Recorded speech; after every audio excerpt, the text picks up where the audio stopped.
They're telling you the distance between the surface of the water and the underside of the bridge. Now that's a navigational aid essential for boat pilots. They have to know their boat will fit underneath any bridge. Now this boat is 58 feet tall. Looks like today we've got at least 70 feet anyway of distance between the surface of the river and the underside of the bridge. So plenty of room for us today.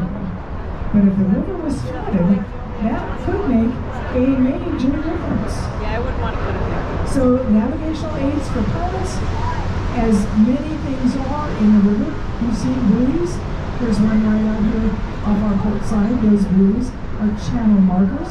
Those are also navigational aids. They're there for people who operate vessels that would have some depth to them, like towboats and barges. Now on the river system, it is required by federal law that all rivers used for shipping have a 9-foot channel the entire length of the river, the part of it that was used for shipping. So 981 miles of the Ohio River used for shipping has at least a 9-foot channel the entire length. Now in some places, Mother Nature, and boy does she have a lot of power, folks. Mother Nature sometimes fills in the space that would be thought of as the channel, so it has to be dredged out regularly, sometimes all year long, to create a channel that's at least 9 feet deep. Now they're not talking about channel for excursion vessels or recreational vessels. They're talking about 9 feet deep for shipping, because that's the important part of the use of the river. Everything about the use of the river boils down to eventually economics, and shipping is a big part of that. Well, we're just about to go under the first bridge we came under, now the last bridge we're going under today. This is the 2nd Street Bridge. It's the only one painted yellow in this area.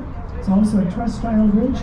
This one opened up in 1929 as the Louisville Municipal Bridge. The first bridge on the Ohio River. Well, you can share it. They didn't have any other To company. be for both vehicles and pedestrians. And the first bridge in this area to span between Clarksville, Indiana, and Louisville. Clarksville named for George Rogers Clark, the founder of Louisville in 1778, and the older brother of William Clark on the Lewis and Clark expedition. A lot of Clark family history in this area. Well, we're headed under the 2nd Street Bridge. Now, for you local folks, when this opened up in 1929, there was a toll on this bridge. Yes, they do. Well, when the original cost of the bridge was paid off, that toll was taken off. Now, light at the end of the tunnel, right? So in 1946, when the original cost of the bridge was reached, the toll came off. There's never been a toll on there since then. 1948, it was renamed the George Rogers Clark Memorial Bridge, and that's its official name today. It is also U.S. Highway 31, another major corridor going north-south through most of this stretch of the United States. Now the bridge you see ahead of you is the oldest bridge in the area. It is still an active railroad bridge. And if you look really quickly, you'll see a train coming across that bridge. I figured you would. The Indiana shore. They have to go very slowly today, because when that bridge was built in 1870, trains didn't weigh as much as they do today. And they're using the same pilings that were built in 1870. So they go very slowly to not shake the pilings, because they want the bridge to stay complete. So this is, again, a major railroad track coming across the Ohio River right here. And the stretch of this bridge closest to the Indiana side is sitting above the thing we call the Falls of the Ohio. You can most easily see the falls if you go to the Falls of the Ohio Interpretive Center at the Falls of the Ohio State Park in Clarksville, Indiana. It's right down the river here. They have a tremendous observation platform to see what's going on. They also are the location of a nearly 400 million year old Devonian fossil bed. One of the largest Devonian fossil beds in the entire world. And when the water is low enough, like it is today, you will be able to walk out on the fossil beds and experience that nearly 400 million year history underneath your feet. It's also a location that Al Gorman, the artist in residence for the Kentucky Waterways Alliance, That's where they has went in. collected a good number of the things that he has on display today. I have to tell you that on the river, the only thing that pollutes is people. We can do something about that. Think about beavers. Alrighty, we're just going to take our time and take us back into our landing here. By definition, At this that's point, they pollution. closed off the engine room, so I'm sorry we can't go down and around what we were to. Even after we landed, so I hope you made that trip on board earlier today. It is just a fantastic example of what folks were doing and using 150 years ago as a regular part of daily life. Boats in, boats in, boats in, boats out, all the time on the river systems. Everywhere a river flowed. We're now a great example of that on the oldest river. So, thank you all for coming. Thank our food and beverage crew. They were tremendous help today, getting people all the comfort things that make a trip like this one just a happy experience. Those photographs you have taken of you, they're still on display at the souvenir shop. You can check those out before you leave the boat. If you'd like to take yours with you, you certainly can. It's just $10 per photograph. So be sure to check those out before you leave the boat. The concession stand and bar still have some things available for you. So the food and beverage crew absolutely would really consider doing this cruise without them. And definitely, we don't want to do this cruise without our deck crew.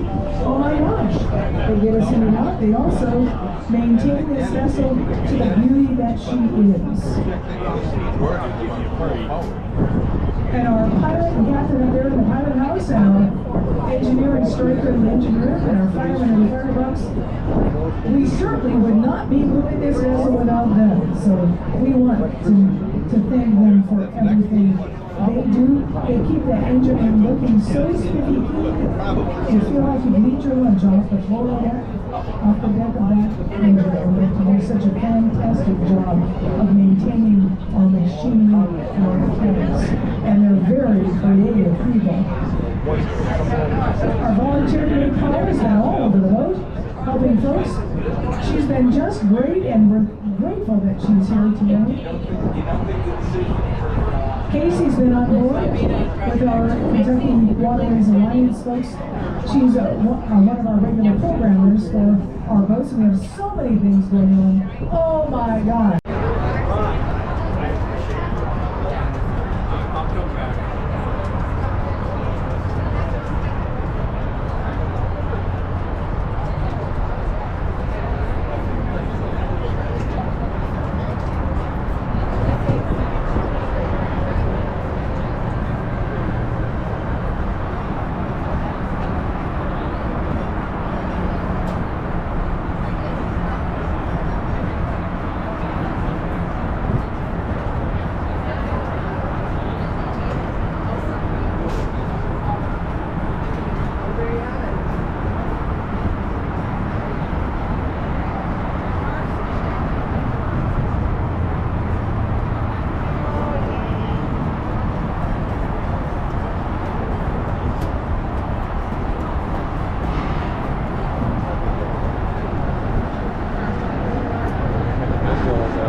for those of you waiting at the stairs, we're still several minutes away from landing in, folks. So there's no reason to be at the top of the stairs until we actually can get off the boat. Our crew will let you know when it's time to do that. But for now, we got quite a few minutes before we actually can say we're tied in and it's time to get off the boat. Just like, you know, check out our concessions and souvenirs and more. Yeah, next photo.